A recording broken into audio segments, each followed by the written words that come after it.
하나님의 말씀 보겠습니다. 마태복음 4장 12절에서 25절까지의 말씀입니다. 우리 한 절씩 교독합시다. 제가 먼저 읽도록 하겠습니다.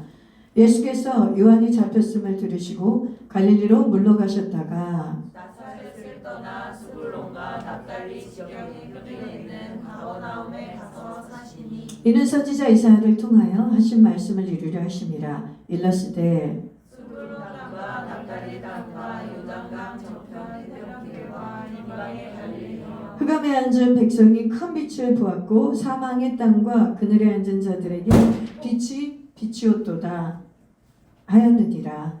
이때부터 예수께서 비로소 전파하여 이르시되 회개하라 천국이 가까이 왔느니라 하시더라. 갈릴리 해변에 다니시다가 두 형제 곧 베드로라는 시몬과 그의 형제 안드레가 바다에서 금을 만지는 것을 보시니 그들은 어부라. 말씀하시되 나를 따라오라 내가 너희를 사람을 낚는 어부가 되게 하리라 하시니 그들이 곧 그물을 버려두고 예수를 따르니라. 거기서 가시다가 다른 두 형제 곧 세베대의 아들 야고보와 그의 형제 요한이 그의 아버지 세베대와 함께 배에서 그물 깁는 것을 보시고 부르시니 그들이 곧 배와 아버지를 버려두고 예수를 따르니라. 예수께서 온 갈릴리에 도전하시사 그들을 땅에서 가르치시며 천국 복음을 전파하시며 백성 중에 모든 병과 모든 약한 것을 고치시니 그의 소문이 온 수리아에 퍼진지라. 사람들이 모든 앓는 자, 곧 각종 병에 걸려서 고통당하는 자, 귀신 들린 자, 간질하는 자, 중풍병자들을 데려오니 그들을 고치시더라. 갈릴리와 데가볼리와 예루살렘과 유다와 요단강 건너편에서 수많은 무리가 따르니라. 아멘. 오늘 주신 말씀의 제목 보겠습니다. 같이 읽어볼까요? 시작. 예수님의 공생의 사역의 투트랙 전략. 네, 투트랙 전략이란 말씀으로 오늘 말씀을 전하겠습니다. 네, 예수님께서 우리 지난주에 본문의 말씀은 예수님께서 공생의 사역을 시작하기 전에 먼저 세례를 받으셨습니다. 모든 죄인들의 대표가 되셔서 죄가 없으신 예수님께서 세례를 받으셨어요. 그리고 예수님이 하신 일이 뭐냐면 성령에 이끌려 광야에 가셔서 40일을 금식하시면서 시험을 이기셨습니다. 그래서 예수님은 시험을 이길 필요가 없는 분이라고 그랬죠. 예수님은 만왕의 왕이시고 하나님의 본체시기 때문에 마귀는 예수님 앞에 가까이 할 수도 없는 존재입니다. 그럼에도 불구하고 예수님은 인간으로서 인간의 대표로서 시험을 받은 것입니다.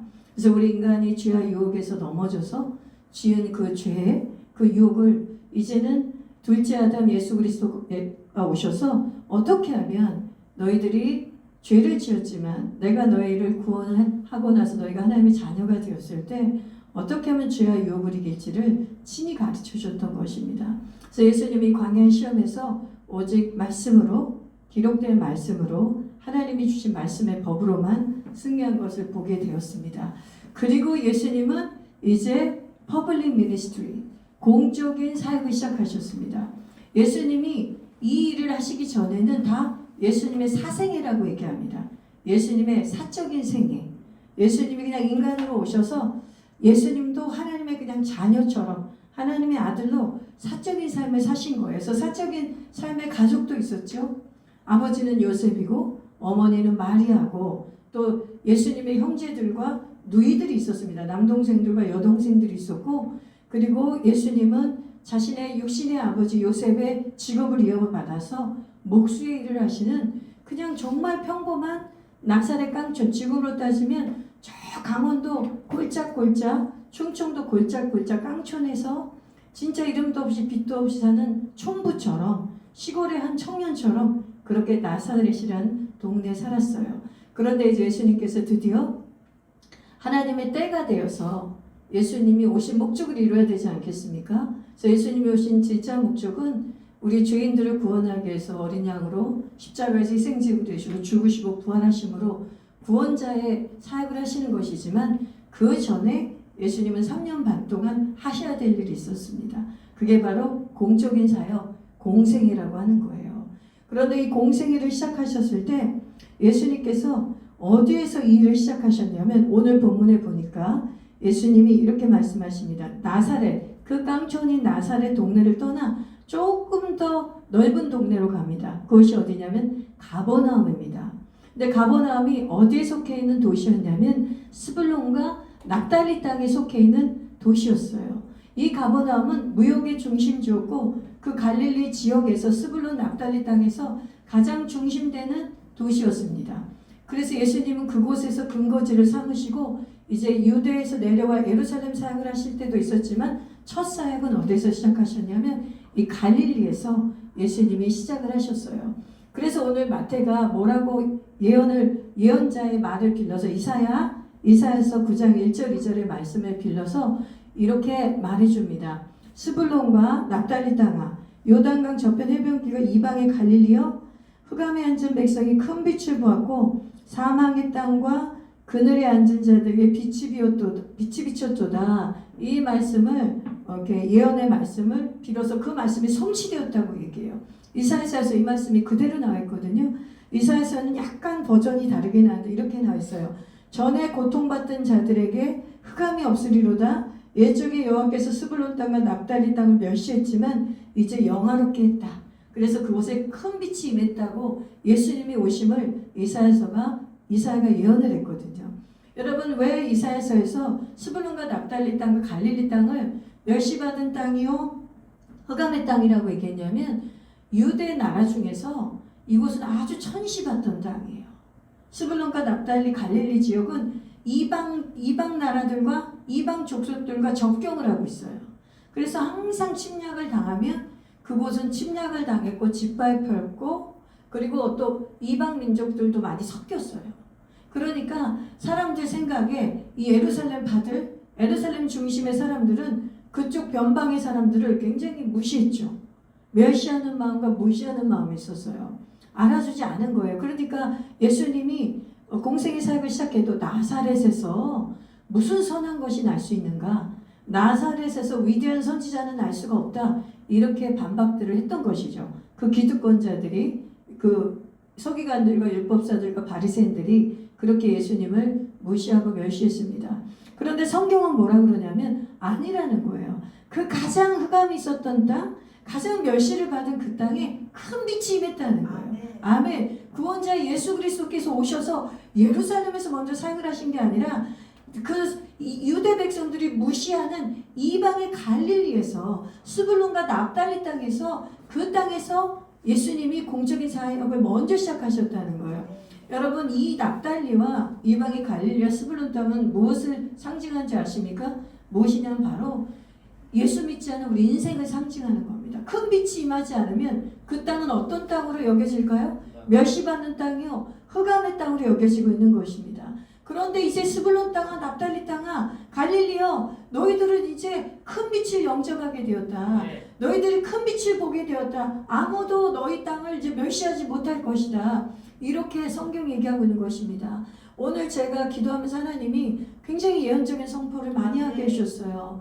왕을 모신 자의 삶이 어떻게 변하는지, 왕이 없던 자의 큰 빛이 임하지 않은 삶은 흑암의 갈릴리와 납달리와 스불론 땅과 같습니다. 세상에서도 멸시받고 내 자신도 나를 소중히 않는 삶이에요. 그런데 왕이 임하는 땅이 되면 우리가 땅이지 않습니까? 우리는 이미 하나님의 나라예요. 여러분들은 하나님의 땅이고 이미 하나님의 나라예요. 그래서 여러분들 안에 큰 빛이신 예수 그리스도가 왕으로 자정하셨기 때문에 아무도 여러분을 멸시하거나 하나님은 여러분들을 멸시에 처하도록 허락하지 않습니다. 아멘. 여러분들이 왕을 이제 모셨기 때문에 여러분은 영화롭게 된 땅이라고 성경은 말하고 있습니다. 믿으십니까? 네. 여러분은 영화롭게 되었습니다. 아멘. 우리 한번 각자 선포해 봅시다. 나는 영화롭게 되었다. 시작. 나는 영화로운 땅이다. 나는 멸시받은 땅이 아니다. 나는 영화로운 땅이다. 왜 그럴까요? 영화로우신 영광이 넘치신 하나님이 우리의 왕이 되셨기 때문입니다. 오늘 보니까 공생의 시작에 예수님도 세례 요한이 했던 말을 그대로 선포하시면서 공적인 사역을 시작하십니다. 세례 요한도 공적인 사역의 첫 문장이 뭐였죠? 회개하라, 천국이 가까이 왔느니라. 예수님도 주님의 길, 예수님의 길을 예비했던 세례요한이 그 말로 외치는 자의 소리의 사역을 시작했거든요. 근데 예수님도 이 회개하라, 천국이 가까우느니라 이 말씀으로 이 공생의 사역을 시작합니다. 왜요? 본인이 왕이시기 때문에요. 세례요한은 왕이 오시기를 예비할 거기 때문에 너희가 이제 왕을 맞이할 준비를 하라. 구속자 메시아 왕 예수 그리스도가 너에게 오고 있다. 그러려면 너희가 그 왕을 맞이하고 그 왕의 나라, 빛의 나라로 가려면 회개해야 된다. 회개하고 그래야 회개하면 천국에 들어가고 왕의 나라에 들어가게 된다. 여러분 회개에 대해서 가르쳐 드렸죠? 울고 회한에 잠기고 후회하고 그런 감정이 회개가 아니라고 그랬어요. 나의 마음의 보좌에 왕을 모시는 게 회개라고 그랬어요. 아멘. 나의 마음의 주인이었던 삶의 주인이었던 수많은 우상들을 다 제거하고 이제 나의 마음에 왕이신 예수 그리스도를 모시는 것이 회개한 삶이라고 했습니다. 아멘. 그래서 우리가 예수를 믿었다가도 만약에 왕을 모시는 것을 우리가 또 등한히 하고 또 세상을 쫓아가면 다시 회개해야 된다는 것이죠. 그렇죠? 다시 유턴해야죠. 왕께로 유턴해야죠. 내가 가던 길이 잘못된 길임을 알아. 죄악의 길임을 알아. 심판의 길임을 알아. 다시 왕의 길로 가는 것입니다. 왕의 나라로 입성하는 것이에요. 그래서 예수님께서 이제 이 천국 복음을 전파하시면서 공생의 사역을 시작하는데 이제 오늘 말씀의 본론이 나옵니다. 예수님은 공생의 사역을 할 때 two track strategy, 그러니까 이원적 전략으로 예수님은 사역을 하셨어요. two track이 두 가지 트랙으로 있는 거잖아요. 그래서 이 두 가지에 하나가 아니라 동시에 두 가지를 하시면서 예수님의 사역을 하셔서요. 굉장히 흥미롭습니다. 뭐냐면 일단 예수님은 제자를 먼저 부르셨습니다. 믿으십니까? 예수님은 먼저 두 번째 사역보다 제자를 부르시는 사역을 먼저 하셨어요. 제자를 부르시고 제자를 양육하는 사역을 하셨습니다. 그래서 오늘 말씀 본문 보면 마태복음 23장 25절에 보면 어부 출신 갈릴리 해변에 있던 베드로의 다른 이름이 시몬입니다. 그리고 시몬의 동생 안드레를 부르시는 장면이 나오고 그 다음에 세베대 아들 야고보와 요한 형제 둘을 부르십니다. 베드로와 안드레, 야고보와 요한 둘씩을 부르셔요. 각 가문에서. 근데 이들의 직업은 성경이 뭐라고 말하고 있나요? 어부입니다. 여러분 어부도 그렇게 목수 못지않게 그렇게 좋은 직업은 아닙니다. 굉장히 그냥 힘든 직업입니다. 어부의 직업은. 그리고 누가 알아주는 직업이 아닙니다. 여러분 우리 아시잖아요. 우리 재래시장 가면 많은 가게 중에 생선 가게 지나가면 비린내가 얼마나 진동합니까? 그리고 생선 가게 주인들은 집에 가서 아무리 씻어도 몸에서 자기네 돈에서도 비린내가 난대요. 그래서 옛날에 어떤 얘기를 들은 적이 있어요. 어떤 가정에서 자기 자식에게 생선 가게 사장님 엄마가 돈을 줬더니 이거 창피하다고 비린내 난다고 그렇게 해서 마음이 너무 아팠다고 그렇게 얘기했던 내용이 나와요. 그러니까 뭐냐면 이 생선을 다루고 이 어부의 삶이 그렇게 사회에서 각광을 받거나 누구에게 존귀를 받을 만한 그런 직업이 아니라는 거죠. 그런데 우리 예수님 보십시오. 우리 예수님은 제자를 부르실 때 스펙을 보고 부르지 않아요. 예루살렘에 있어서 공의의 사람들을 부를만하지 않습니까? 요한복음 3장에 니고데모처럼 사내들인 공의나 율법사들이나 서기관들을 부를만하지 않아요? 아니요. 예수님이 부르시는 기준은 직업도 아니고요. 그 사람의 학력도 아니고요. 그 사람의 성품도 아니라 예수님이 부르신 관점은 하나님의 주권적 선택도 있지만 중심을 보십니다. 베드로와 요한과 야고보와 세베대의 마음 안에 분명히 하나님의 나라를 사모하는 마음이 있었을 것입니다.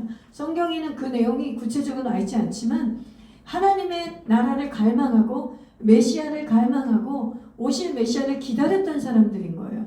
만약에 이들 안에 그런 갈망이 없었고 그냥 업으로만 사는 삶에 만족하고 있었다면 예수님을 부르실 때 예수님을 알아보지 못했을 거예요. 자신의 육신의 직업과 이 땅의 물질에만 꽂혀있는 사람은 예수님이 눈앞에 나타나도 그분을 메시아인 줄 알아보지 못합니다. 그런데 베드로와 안드레와 야고보와 요한은 어떡하죠? 예수님 알아봅니다. 그리고 예수님이 자신이 메시아라는 걸 처음부터 몰랐어도 이 사람은 내가 따를 만한 라보니, 스승, 선생이란 건 알아본 거예요. 예수님 당시에는 이런 제자 양육하는 게 멘토링이 아주 흔한 일이었습니다. 그래서 이렇게 하나님의 말씀에 갈망이 있고 이렇게 하나님의 나라에 갈망이 있는 자들은 나름대로 랍비를 만나면 그 랍비의 문화생으로 들어가요. 그럼 문화생으로 들어가려면 마치 우리가 옛날에 도자기를 배울 때 그 도자기 도인 그 스승에게 완전히 그 도제를 배워야 되잖아요. 그래서 스승 밑에서 물도 떠주고 밥도 해드리고 청소도 해드리고 처음부터 기술을 안 가르쳐 주잖아요. 처음부터 완전히 스승 밑에 완전히 순종하는 걸 배우잖아요. 그래서 스승하고 어떻게 있어야 돼요? 같이 살아야 돼요. 그러니까 그 유대 그 시대에도 이렇게 랍비를 찾아서 제자가 되려면 그 스승과 같이 동고동락을 해야 됩니다. 스승과 같이 살면서 그러니까 예수님이 나를 따르라고 얘기하는 거예요.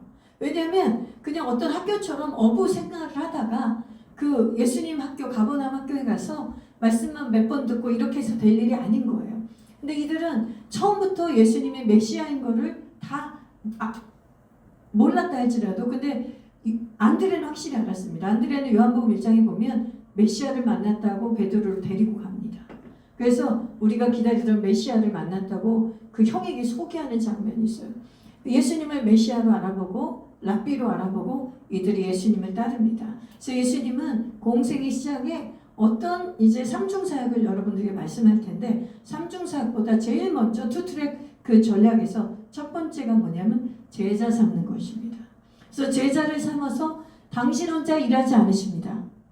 여러분 예수님은 혼자 일하시는 분이 아니세요. 예수님은 그때나 지금이나 동일하십니까? 달라지셨습니까? 동일하십니다. 그래서 예수님은 지금도 제자를 부르고 계십니다. 그래서 예수님은 지금도 우리를 부르고 계신 거예요. 여러분 예수님이 저에게 말하듯이 모든 사람에게 너의 직업을 버리고 목사가 되어라, 선교사가 되어라 이렇게 부르시지 않습니다. 여기에 나와 있는 제자들은 풀타임 사역자로 부름을 받은 것이 맞아요. 직업까지 다 내려놓고 예수님의 제자가 되었습니다. 그렇지만 지금 현대의 하나님이 이 시대에 부르시는 제자의 진정한 의미는 뭐냐면 저와 같이 풀타임으로 전적으로 목사라는 직을 갖고 성직을 갖고 부름을 받은 제자도 있지만 여러분들처럼 세상에서 직업을 갖고 그 직업이 여러분의 성직이 되어서 그 직업이 여러분의 컬링, 소명이 되어서 제자로 부름받은 사람이 있습니다. 이 제자의 본질은 전혀 다르지 않습니다. 저는 직업이 목사인 것 뿐이에요. 여러분의 직업이 여러분이 지금 각각 가지고 있는 직업인 거예요. 하지만 제자의 본질은 똑같습니다. 누구를 따르는 것입니까? 예수님을 따르는 것입니다. 그래서 예수님과 함께 동고동락하고 동행하며 예수님이 하신 일을 보고 우리도 예수님처럼 흉내내는 것입니다. 여러분 왜 제자들은 그 멘토 앞에서 모든 것을 그렇게 따라야 될까요? 왜 같이 잠도 자고 먹고 멘토의 숨결까지 다 느끼면서 왜 그렇게 붙어있는 걸까요? 복제하려고 그러는 거예요. 복제. 왜냐하면 그 장인의 기술을 복제하려고 그러는 거예요. 이분의 기술을 어떤 거 하나라도 놓치지 않고 이것을 완전히 자기의 것으로 만들기 위해서 그렇게 옆에 있는 것이거든요. 여러분 이 영적인 제자형도 똑같습니다. 예수님이 제자를 불렀을 때 하신 일은 예수님 옆에 두는 거예요. 예수님 옆에 바짝 옆에 두는 거예요. 그래서 예수님이 하시는 모든 것을 보게 하는 거예요.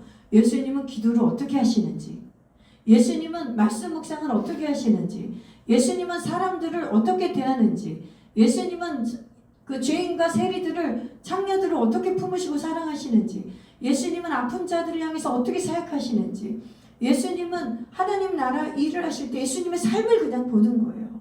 예수님의 일거수일투족을 이 제자들이 보면서 그대로 예수님이 사시는 삶을 그대로 복제하는 것입니다. 이것이 제자 영역의 본질이에요. 그래서 여러분 지금도 그 제자 영역이 예수님이 하시는 방법은 변하지 않았습니다. 그래서 여러분은 그럼 어떻게 이 제자들처럼 예수님이 하시는 것을 복제할 수 있겠습니까? 어떻게 복제하시겠어요? 어떻게 보시겠어요? 예수님이 도대체 어떻게 하시는지 여러분은 어떻게 살피시겠어요? 우리는 말씀을 보면서 하는 것입니다. 말씀을 보면서 하는 거예요. 그리고 우리는 뭘 보면서 하냐면 하나님이 우리에게 붙여주신 멘토를 보면서 그 멘토가 여러분들에겐 부족하지만 제가 교회에서 멘토가 되겠죠? 목사님은 기도 생활 어떻게 하는지, 목사님 말씀 생활 어떻게 하는지, 목사님이 사람들하고 관계를 어떻게 하는지, 그러니까 제가 너무 중요해요. 제가 여러분 앞에 어떻게 예수의 제자로 서는지가 너무나 중요해요. 왜냐하면 아무리 뭐라 그래도 여러분은 저를 따라하게 돼 있거든요. 진짜 저를 따라서 하게 돼 있어요. 그거는 그냥 제자도의 기본이에요. 그러니까 제가 미친 듯이 어떻게 해야 되지? 먼저 제자가 돼야 돼요. 그래서 제가 제일 노력하는 게 그렇게 말씀을, 기록된 말씀 읽는 거예요. 일단 예수님이 어떻게 하셨는지 내가 알 방법은 뭐밖에 없어요? 말씀밖에 없어요. 그러니까 말씀을 부지런히 묵상하고 읽고 내 삶에 적용하는 거예요. 그리고 저도 누굴 따라가냐면 저보다 앞선 자들을 배웁니다.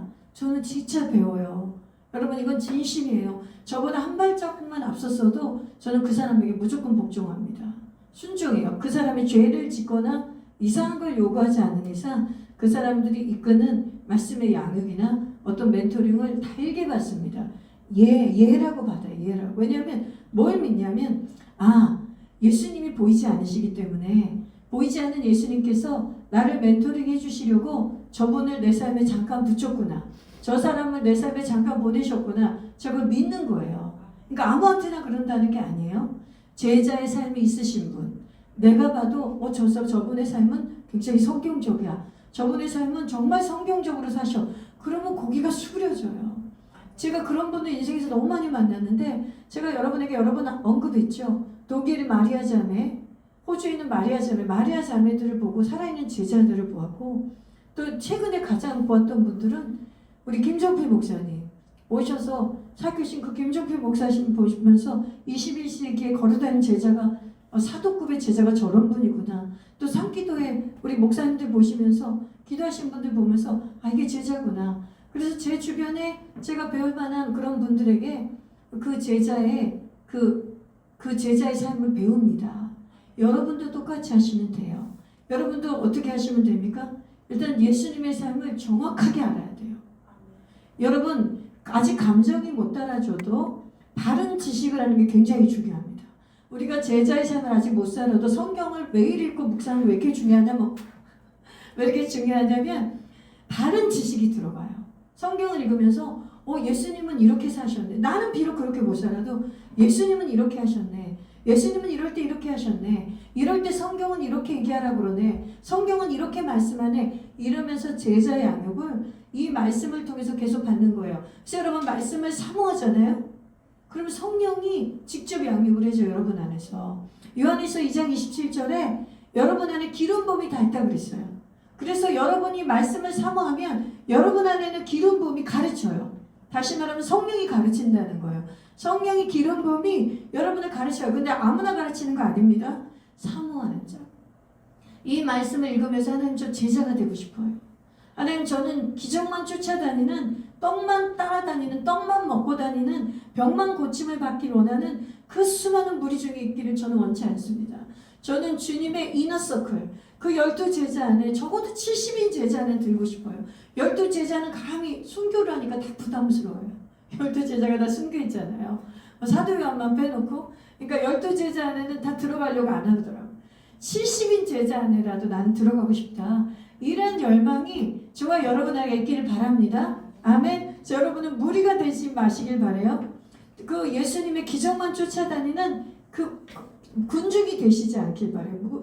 제자가 되시길 바랍니다. 아멘. 그래서 성경을 읽으시고 성령으로 양육을 받으시고요. 성경 읽고 성령으로 양육을 받고 또 하나는 부지런히 여러분 주변에 멘토로 붙여준 사람들의 말씀의 권면을 들으세요. 여러분 옛말에 이런 말 있지 않습니까? 어른 말 잘 들으면은 혹시 그 다음 속담 아는 사람? 어른 말 잘 들으면은 자다가도 떡이 생긴다. 또 그런 성경은 잘 못 외워도 그런 거는 잘 좋아요. 이거 꼭 외우실 때 이 생각을 하세요. 어른 말을 잘 들어도 자다가 떡이 생기고 콩고물이 생기는데 말씀 잘 듣고 하나님이 나에게 붙여준 영적인 어른, 나의 멘토의 말을 잘 들으면 여러분에게 떡이 떨어질까요? 안 떨어질까요? 떨어집니다. 떡이 떨어져요. 정말 떡이 떨어져요.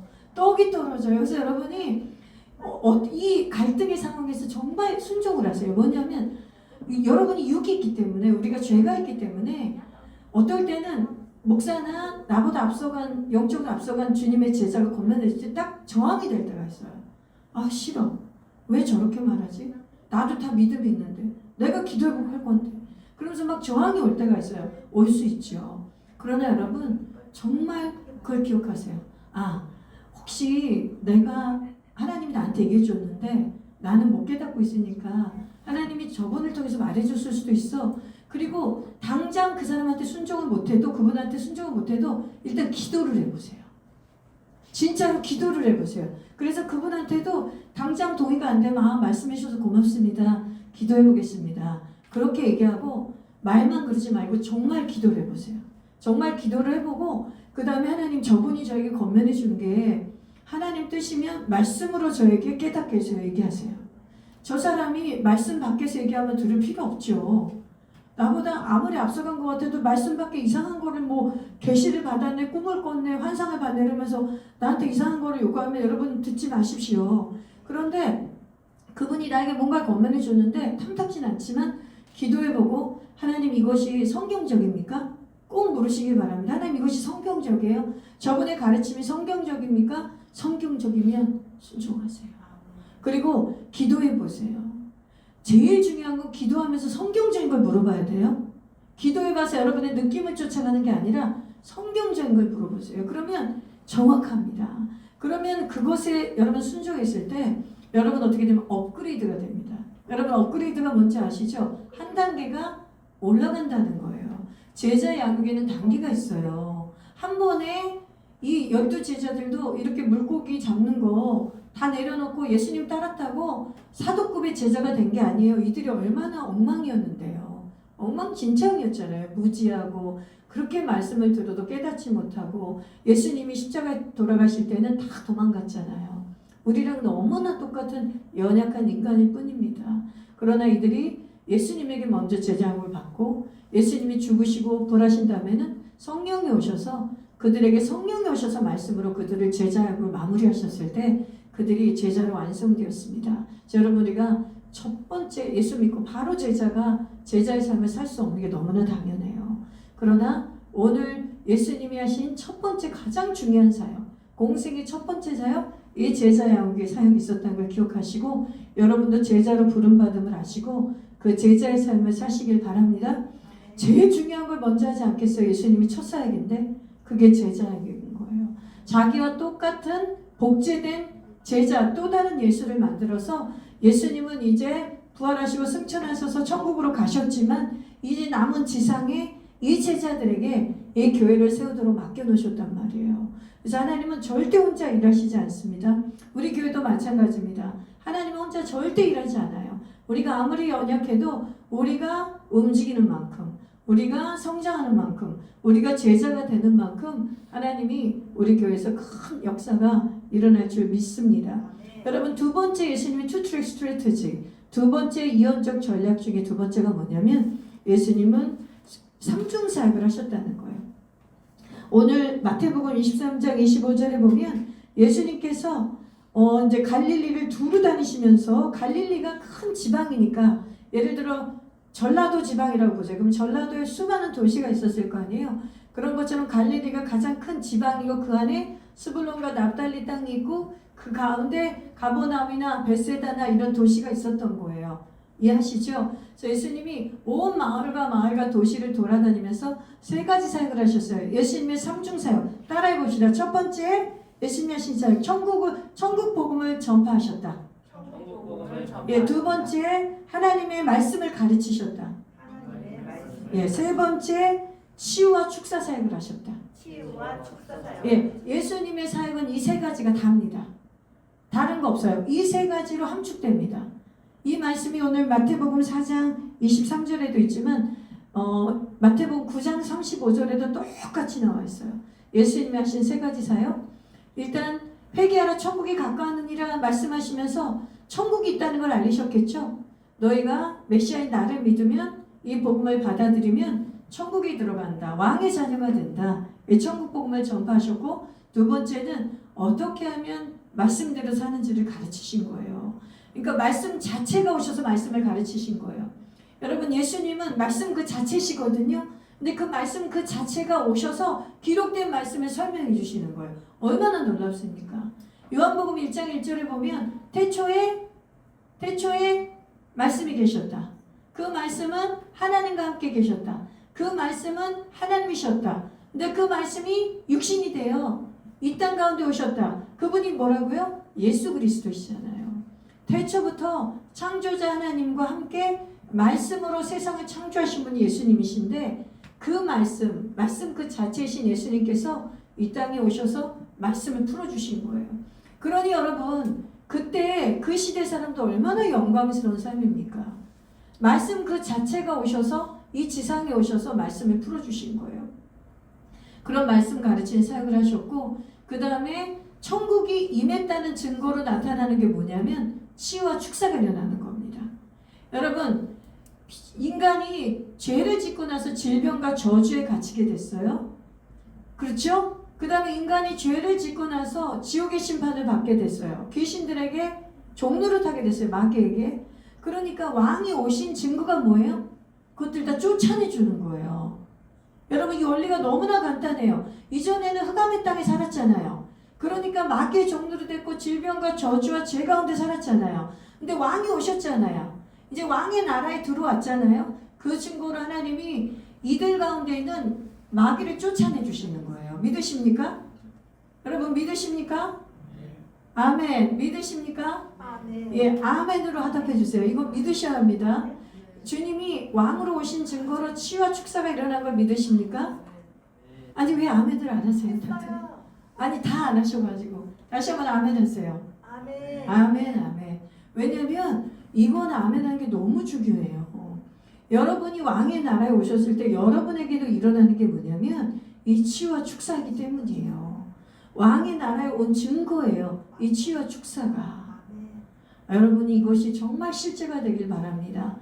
하나님을 믿는 백성들이 천국 복음을 전파를 듣고 이제 교회에 와서 이제 하나님의 말씀을 배우기 시작하죠. 그런 다음에 여러분에게 일어나는 사역이 뭐냐면 치유와 축사가 일어나는 거예요. 여러분 우리가 지금까지 일어난 치유와 축사로 만족하면 안 돼요. 우리 계속해서 하나님은 우리의 하나님의 영토가 왕의 나라가 우리의 삶에서 확장되길 원합니다. 일단 예수님을 믿어서 여러분이 왕의 나라에 들어온 건 맞아요.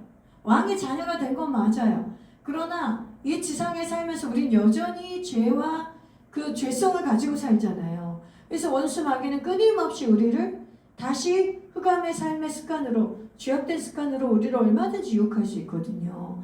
그래서 하나님은 우리 안에 성령을 보내셔서 계속 이 치유와 축사 사역이 계속 일어나게 하시는 거예요.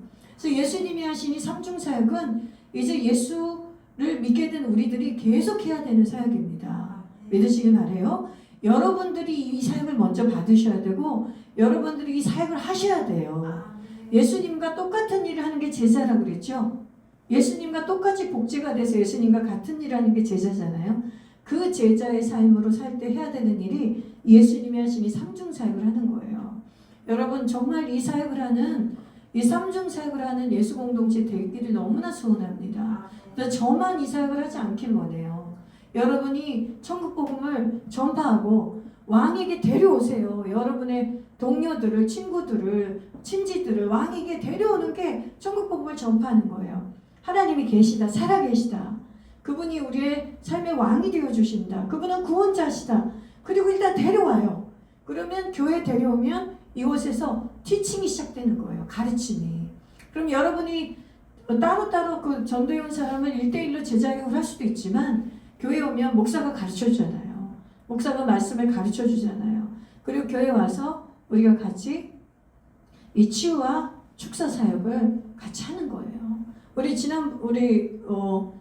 상반기 때 성령 사역자 훈련학교를 했죠. 그래서 축사 훈련을 많이 했는데 사실은 그때만 하는 게 아니라 이 치유와 축사 기도는 우리 교회에서 매번 일어나야 되는 거예요. 그래서 교회 식구들 중에 눌린 자가 있으면 같이 귀신을 쫓아내주는 축사 기도를 하고 축복 기도를 해주고 다시 하나님의 나라가 충만하게 임하도록 기도해주고 또 몸이 아프거나 질병 있는 자들은 같이 치유 기도해주고 손 얹고 그리고 또 마음이 아프고 슬픈 일을 당한 자는 같이 손을 얹고 기도하고 치유 기도해주는 거예요.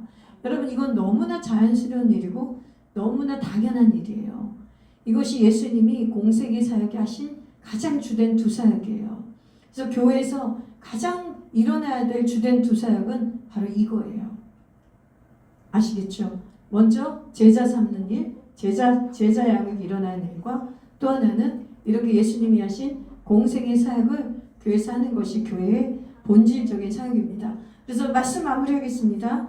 예수님이 공생의 사역에 이원적 전략으로 사역을 했던 것처럼 우리 교회들도, 이 땅의 교회들도 해야 될 이원적 전략의 사역이 이것입니다. 그래서 여러분이 기억하시고 우리 교회도 이러한 방향으로 제자 양육이 계속 이루어질 뿐만 아니라 예수님의 삼중 사역이 불일듯이 일어나는 저와 여러분 되시기를 주님의 이름으로 축복합니다.